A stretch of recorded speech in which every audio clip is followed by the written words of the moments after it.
నాకు తెలిసి సాహిత్య ప్రపంచంలో ఎవరు కూడా ఇజ్రాయిల్ని ప్రేమించలేదు. దాడి చేస్తున్న ఇజ్రాయిల్ను ప్రేమించేటటువంటి ఒక దశ ఇవాళ కనబడుతున్నది.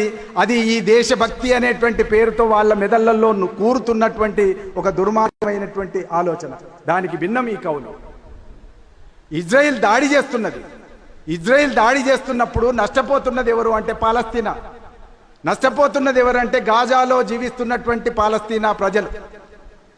ఎంత దారుణంగా మనం ఆ వార్తలు చూసినప్పుడు తలలు తెగి, మొండాలు తెగి, భవనాల్లో కూరుకుపోయి, ఆసుపత్రుల్లో ఉన్న పిల్లలతో సహా వాళ్ళు ఆడుకునేటటువంటి ఆటబొమ్మలన్నీ బజార్లలోకి వచ్చేసినటువంటి దశతో సహా ఇవన్నీ చూసి దుఃఖించినటువంటి వాళ్ళం.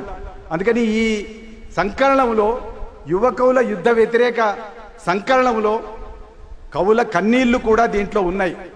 అక్కడి గాజా ప్రజల కన్నీళ్లు, ఇక్కడ ఉండేటటువంటి ముఖ్యంగా తెలుగు నేల మీద తెలంగాణలో ఉండేటటువంటి కవులు కూడా, రెండు తెలుగు రాష్ట్రాల్లో ఉండేటటువంటి తెలుగు కవులు కూడా దీన్ని పట్టించుకుంటున్నారు. ఆ కన్నీళ్లు ఎవరియో కాదు, మా కన్నీళ్ళే.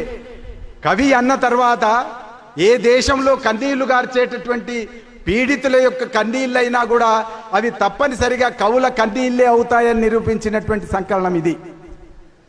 ఇది వీళ్ళకి సంబంధం లేదనడానికి వీల్లేదు.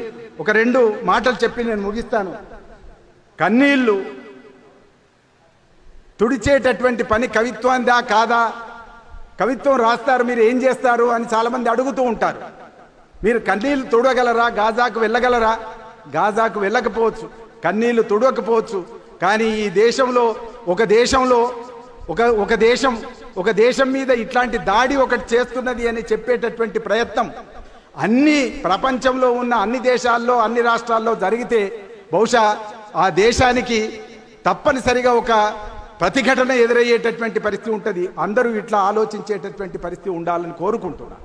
కవిత్వం ఏం చేస్తుంది అంటే, దీంట్లో దొంతం చరణ్ రాసినటువంటి మాటలో, ముందు మాటలో స్పష్టంగా చెప్పారు. కవిత్వం ఏం చేస్తుంది అని అంటే, కవిత్వం మరింత ధైర్యాన్ని నూరిపోసేటటువంటి ఆక్సిజన్ అని రాశాడు. మనిషికి ఏమిస్తుంది అంటే ఒక ధైర్యాన్ని నూరిపోస్తుంది. అట్లా ధైర్యాన్ని నూరిపోసేటటువంటి ఆక్సిజన్ దీని నిండా ఉంది. ఇది చదివితే ఆ కన్నీళ్ళ నుంచి బయటపడి ఇవాళ మళ్ళీ ఒక యుద్ధానికి లేదా ఆ యుద్ధాన్ని ఆపడానికి కావలసినటువంటి ప్రయత్నాలు చేసేటటువంటి ఒక క్రమాన్ని నిర్మించడానికి ఇందులో వీలవుతుంది.